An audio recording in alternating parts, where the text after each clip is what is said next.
बिस्मिल्लाहिर्रहमानिर्रहीम। अस्सलाम वालेकुम स्टूडेंट्स। फर्स्ट ईयर आपके बायोलॉजी के चैप्टर नंबर 14 का लेक्चर नंबर 1 है बच्चों, और आपका टॉपिक है opening and closing of stomata. Important topic है बेटा, आप लोगों ने ध्यान से लेक्चर लेना है। सबसे पहले हम थोड़ा गार्ड सेल्स के बारे में देख लेते हैं कि गार्ड सेल किस तरह के होते हैं। द गार्ड सेल, और आपको पता होना चाहिए guard cell bean shaped cells होते हैं, ठीक है बच्चों। और उसके बाद ये लीव्स की एपिडर्मस में पाए जाते हैं।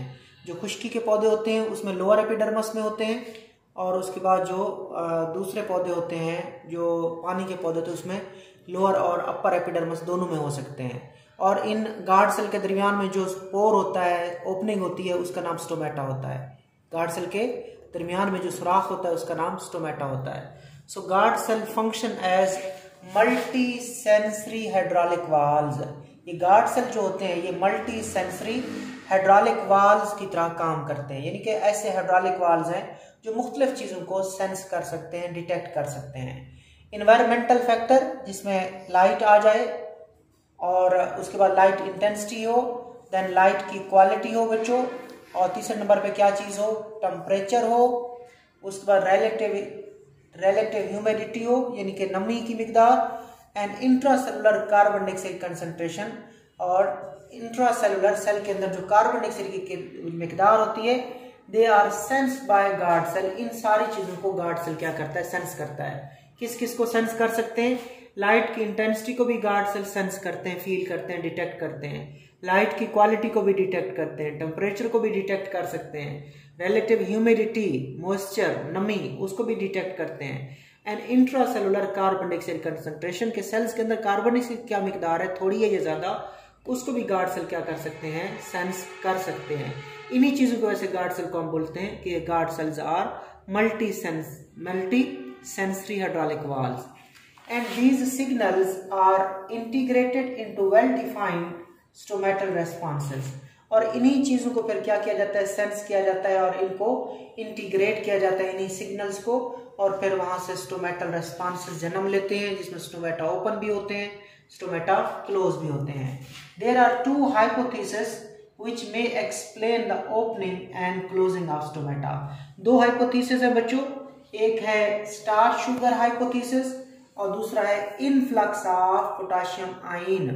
ये दो हाइपोथेसिस हैं जो opening and closing of stomata के बारे में हमें एक्सप्लेनेशन देते हैं। तो सबसे पहले हम स्टार्ट करते हैं starch sugar hypothesis.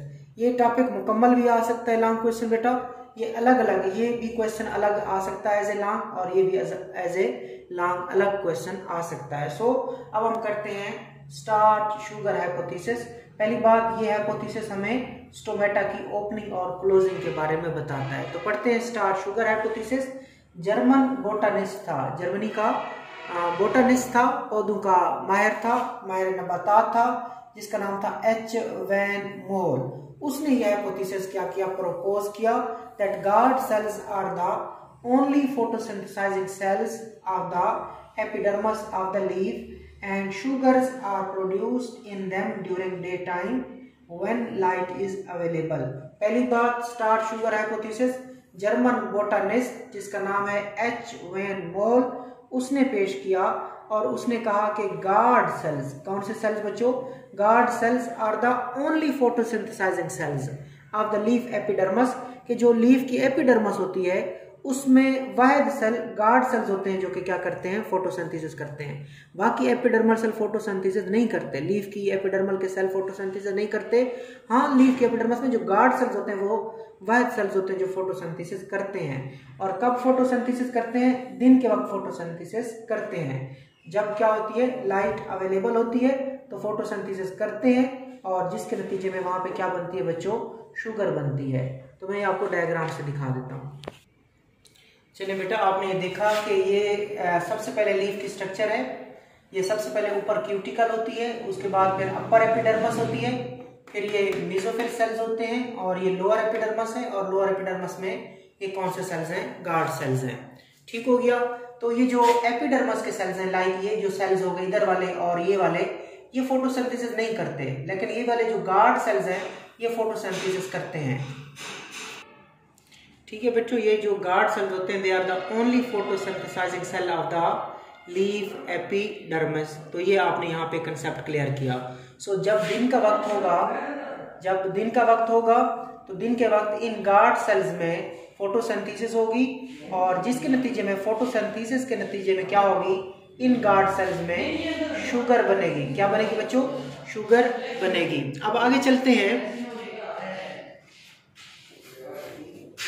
When sugar level rises, such as solute concentration increases or water potential decreases, and guard cell become turgid due to entry of water, and they separate from one another, and stoma or pore between them open।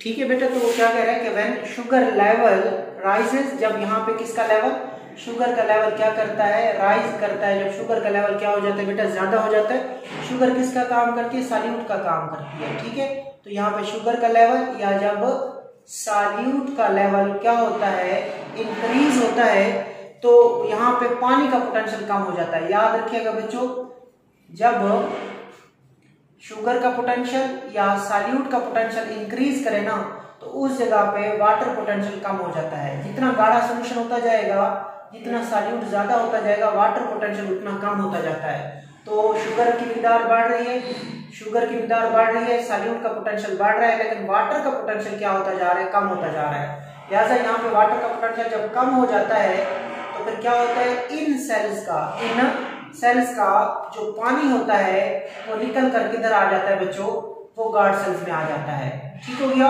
और किस संबंध से पानी आ रहा है, osmosis के जरिए आता है।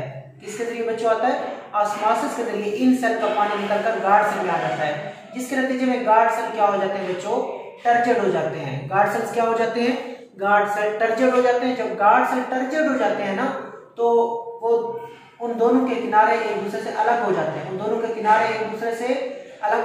और उनके दरमियान जो सुराख है, जिसे स्टोमेटा कहते हैं, वो सुराख क्या हो जाता है बच्चों, ओपन हो जाता है। तो सिंपल है कि गार्ड सेल में फोटोसिंथेसिस होती है, इन सेल में फोटोसिंथेसिस नहीं होती। जब इनमें फोटोसिंथेसिस होती है, यहाँ पे शुगर की मिकदार ज्यादा होना शुरू हो जाती है। शुगर सॉल्यूट होती है, तो सॉल्यूट की मिकदार ज्यादा हो जाती है। सॉल्यूट की मिकदार ज्यादा होने से वाटर का पोटेंशियल कम हो जाता है। आपको पता है कि पानी की पहचान है कि पानी ज्यादा वाटर पोटेंशियल वाले इलाके से, पानी पतले सोल्यूशन से किधर आता है, गाढ़े सोल्यूशन में आता है। यहाँ का वाटर पोटेंशियल कम था, तो इन सेल का पानी निकला और गार्ड सेल में आ गया। ऑस्मोसिस से आया तो गार्ड सेल क्या हो गए, टर्जिड में हो गए, और दोनों के किनारे एक दूसरे से अलग हो गए, जिसके नतीजे में उनमें जो सुराख था, जिसको स्टोमेटा कहते हैं, वो क्या हो जाता है, ओपन हो जाता है। आगे चले। During night there is no photosynthesis. The sugars are either converted into insoluble starch or used in respiration. This decreases free sugar in the cell. ये तो स्टोमेटा को खोलने का तरीका पहले आपने पढ़ा। अब स्टोमेटा बंद कैसे होते हैं। रात का वक्त है, आपको किस चीज का वक्त है बच्चों, नाइट का वक्त है, नाइट का टाइम है, रात का टाइम है। तो जो यहाँ पे शुगर पड़ी होती है रात के वक्त, चूंकि फोटोसिंथेसिस नहीं होती, लिहाजा जहाँ पे जो शुगर पड़ी हुई थी वो या तो रेस्पिरेशन में इस्तेमाल हो जाती है बच्चों, या फिर वो इनसॉल्युबल स्टार्च में कन्वर्ट हो जाती है। शुगर जो यहाँ पड़ी हुई है रात के वक्त, वो या तो एरोबिक रेस्पिरेशन में, सेलुलर रेस्पिरेशन में इस्तेमाल हो जाती है, या फिर जो बकिया होती है वो इनसॉल्युबल स्टार्च में कन्वर्ट हो जाती है।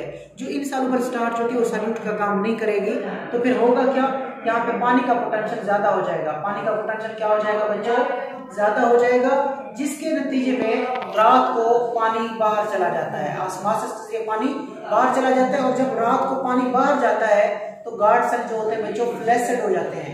क्या हो जाते हैं, पतले पतले हो जाते हैं, फ्लैसिड हो जाते हैं, और उन दोनों के किनारे एक दूसरे से मिल जाते हैं। और जब उनके किनारे मिल जाते हैं तो उनके दरमियान जो सुराख है, स्टोमेटा है, वो बंद हो जाता है। आगे देखिए।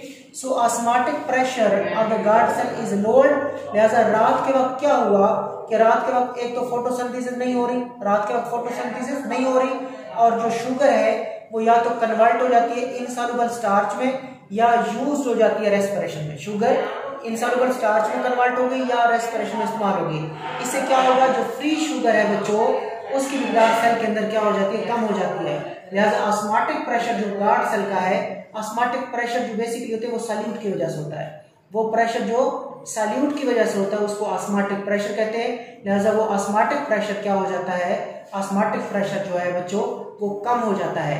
सैल्यूट का प्रेशर कम हो जाता है लेकिन पानी का पोटेंशियल ज्यादा हो जाता है। And water leave the guard cell which become flaccid. लिहाजा पानी का पोटेंशियल ज्यादा हो, जब सैल्यूट कम होती है ना तो पानी का पोटेंशियल ज्यादा हो जाता है। लिहाजा वाटर जो है वो गार्ड सेल को लीव करता है, छोड़ देता है, और गार्ड सेल से जब पानी निकल जाता है तो गार्ड सेल क्या हो जाते हैं, फ्लैसिड हो जाते हैं।